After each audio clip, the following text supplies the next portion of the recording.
Deep in the Arizona desert, a team of paleontologists uncovered something strange. Buried beneath layers of sandstone wasn't just a skeleton, it was almost whole, its claws still sharp, teeth still glistening. Dr. Marcus Halloway stared in disbelief. It's, impossible. Raptors shouldn't be preserved like this. The crew set up floodlights. The unearthed beast's bones looked darker than stone, almost metallic. Rachel, the youngest assistant, muttered, "It feels like it's watching us." Marcus laughed it off.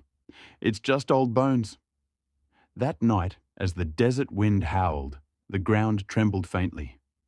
The excavation lights flickered. Rachel swore she saw the skeleton twitch. By morning, one of the workers was missing. Blood led away from the site, vanishing into the dunes.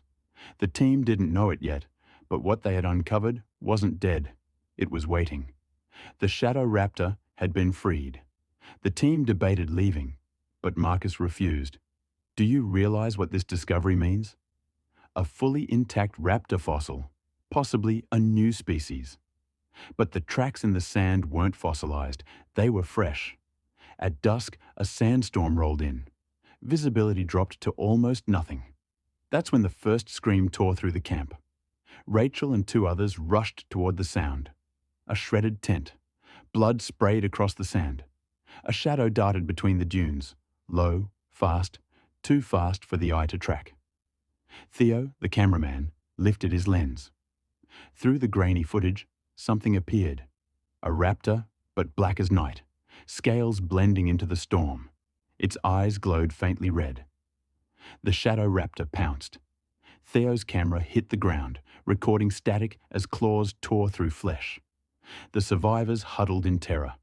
The desert had become a hunting ground. The storm ended, but silence was worse. Tents shredded, equipment smashed, blood trails leading nowhere. Marcus insisted on staying. "We can capture it. Do you understand? Living proof of evolution's secrets," Rachel snapped. "It's not proof. It's a nightmare." That night, the generator failed. Total darkness. They heard it then. The clicking sound, like claws tapping stone, circling them. One worker ran, flashlight in hand. A shriek echoed. His light beam caught the raptor for a split second, scales shimmering like shadows, blending with the night. The light went out. So did his scream. When Rachel turned, Marcus was gone too, dragged into the blackness. The survivors realized the truth. It wasn't just fast. It wasn't just strong. It could vanish into shadow, and it was starving. By morning, the camp looked like a war zone. Claw marks raked across vehicles, tents torn like paper, the sand soaked with blood. Rachel and Theo searched for supplies. The radios were smashed, the sat phone destroyed. Then they found Marcus's notebook. Sketches of the raptor's claws, its teeth, and one chilling note scrawled in panic. "It hunts light. It feeds on fear." Before they could react, the ground beneath them shook. From a dune, the shadow raptor emerged, larger than before, its body cloaked in shifting black mist. Theo froze. "It's growing." The raptor lunged, slashing open a jeep like it was tinfoil. Rachel fired a flare gun. The burst of light made the raptor recoil, shrieking in rage. They ran, knowing now only light could slow it. But light never lasts long in the desert night. Rachel led the survivors, just 3 of them now, toward a nearby canyon. If they could trap the raptor inside, maybe they'd have a chance. Theo rigged cameras along the cliffs. "If we die, at least the world will know what killed us." They lit torches, creating a circle of light. The raptor prowled just outside, its eyes glowing, waiting for the flames to die. Rachel whispered, "It's testing us." Suddenly, one torch sputtered out, then another. The shadow raptor struck like lightning, claws ripping through one man before he could scream. Theo fired his flare gun. The blast lit up the canyon, revealing the creature fully. Obsidian scales, wings folded tight, teeth dripping black ichor. It wasn't a dinosaur. It was something older, something unnatural. And it was unstoppable. Theo's camera still rolled as they fled deeper into the canyon. "People have to see this," he muttered, clutching the footage like it was holy scripture. Rachel tried to keep him focused, but fear was breaking him. They stumbled into ancient markings carved into the stone, depictions of raptors, not animals, but worshipped as gods. Sacrifices drawn in blood-red paint. Rachel whispered, "It wasn't preserved. It was sealed." The shadow raptor wasn't a fossil at all. It had been imprisoned beneath the earth for centuries, bound by rituals long forgotten. Now free, it was reclaiming its place as apex predator. Theo broke down, laughing hysterically. "We dug up hell itself." A shadow fell across him. Claws struck. His scream echoed, then cut off. Rachel was alone. Dawn broke. Rescue helicopters spotted Rachel wandering the desert, bloodied and half mad. She was flown to safety, whispering the same words again and again. "It's still out there. It never dies. It never dies." Authorities dismissed her story. The footage was lost, Theo's cameras smashed. The dig site was buried in sand once more.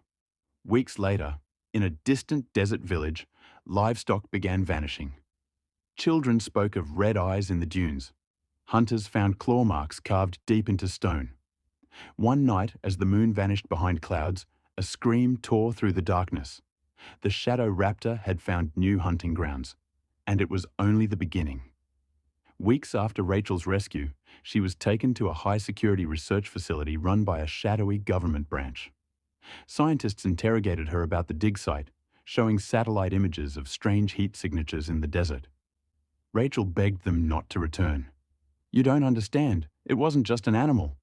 It was sealed away for a reason." But men in suits didn't believe in curses. They believed in weapons. That night, in the facility's underground labs, alarms blared. Power flickered. Security cameras showed darkness creeping down the corridors, shadows moving unnaturally. Guards opened fire at something invisible. Screams followed. Rachel, locked in her cell, heard claws scraping metal. The lights died. A red glow appeared outside her door. Eyes she knew too well. The shadow raptor had followed her. Chaos consumed the facility. Sirens wailed, red lights flashing as soldiers fired blindly. The raptor moved between shadows, striking without warning. Rachel escaped her cell during the confusion, running through smoke-filled corridors. Bodies lay torn in half. Doors bent inward from claws. She stumbled into a control room where Dr. Layton, one of the lead scientists, frantically typed on a console. "We trapped it with thermal sensors, but it learned. It's adapting." The raptor's screech echoed closer. Rachel grabbed his arm. "Shut this place down. Now." Too late. The ceiling caved in, claws tearing Layton away. Rachel fled with a handful of survivors. They reached the surface just as the facility erupted in fire. But from the smoke, wings unfolded.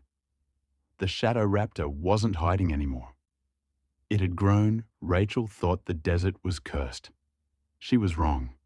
Within days, reports spread worldwide. Livestock slaughtered in Mexico, hikers torn apart in Nevada, entire convoys destroyed on highways at night. Then it reached Phoenix. Streetlights flickered out across blocks at a time. Power grids failed mysteriously. Emergency calls flooded in. Screams, static, then silence. Rachel, hiding in a motel, watched the news. Blurry footage of the raptor leaping across rooftops, its claws glowing faintly with shadow energy. The city wasn't safe. No place was. Theo's old words echoed in her mind. "We dug up hell itself." Now hell walked freely among men. Authorities evacuated Phoenix, deploying military convoys and drones. None returned. Rachel realized the truth. Light was its weakness, but only pure, unbroken light. Sunlight. Artificial light failed, drained by its presence. At dawn, she lured the creature toward a massive solar field outside the city. As the first rays broke, the raptor stalked her between panels, its body flickering in and out of shadow. She ran to the control tower, overloading the solar grids. Panels shifted, mirrors redirected, and a blinding surge of concentrated sunlight struck the beast. The shadow raptor shrieked, its body unraveling, dissolving into smoke and ash. Rachel collapsed, watching the black mist scatter into the wind. But as she was rescued hours later, she noticed something. Her own shadow moved slightly, out of sync. The shadow raptor was gone. Or maybe it lived inside her now.